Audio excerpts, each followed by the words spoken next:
Намын бүлгийн өнөөдрийн хуралдаанаар 3 асуудлыг хэлэлцсэний дотор мянганы замын хэвтэй чиглэлийн маршрутанд орох өөрчлөлтийн талаар зам тээврээ барилгад байгуулалтын сайдын мэдээллийг сонсоод дэмжсэн байна.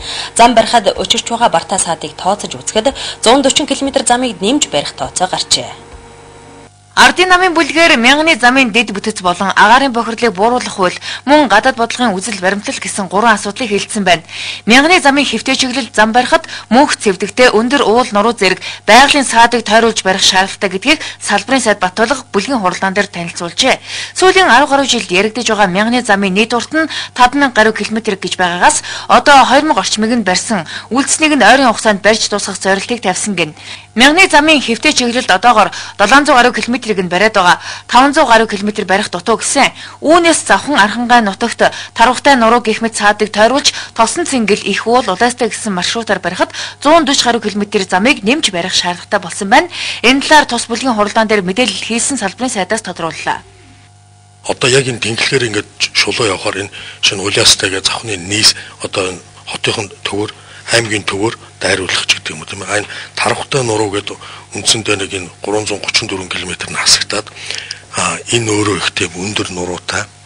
Тарвахтай нуруу гэдэг бол үндсэндээ бол байгалийн нөхцөлөө гэдэг бол маш хүнд учраас ерөнхийдөө ингээд тойрогтой бас Тосон цэнгэлгээд 12000 хүнтэй хотоор бол бас дайраад явж байгаа. Ерөнхийдөө бол хэвтэй тэнглэхийг бол иймэрхүү байдлаар ингээд зураа явуулсан юм билээ.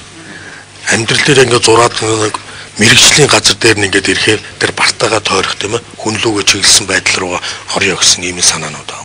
Баруун чиглэл барих хэвтэй чиглэлийн замын маршрутанд баг зэрэг өөрчлөлт орж байгаас гадна бас Дорнод Сүхбаатар болон Өмнө Говь зэрэг аймагуудыг дайран өнгөрөх хэвтэй чиглэлийн замын ажлын явцын талаар Ардын намын бүлгийн зарим гишүүдэндээ сонирхож салбарын сайдаас нь мэдээлэл авсан байна.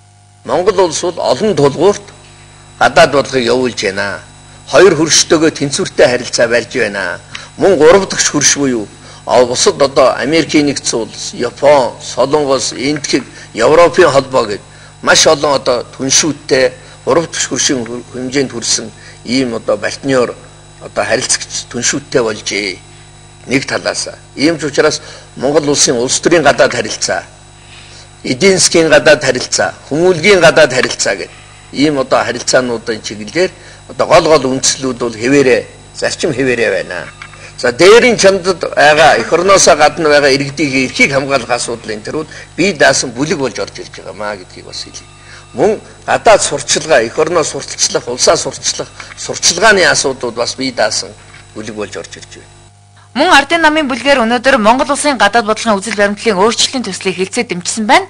1994 онд батлагдсан одоогийн үзэл баримтлалд нийтдээ 13 төрлийн саналыг нэмж тусахаар бүлгийн хуралдаанаас санал гаргасан.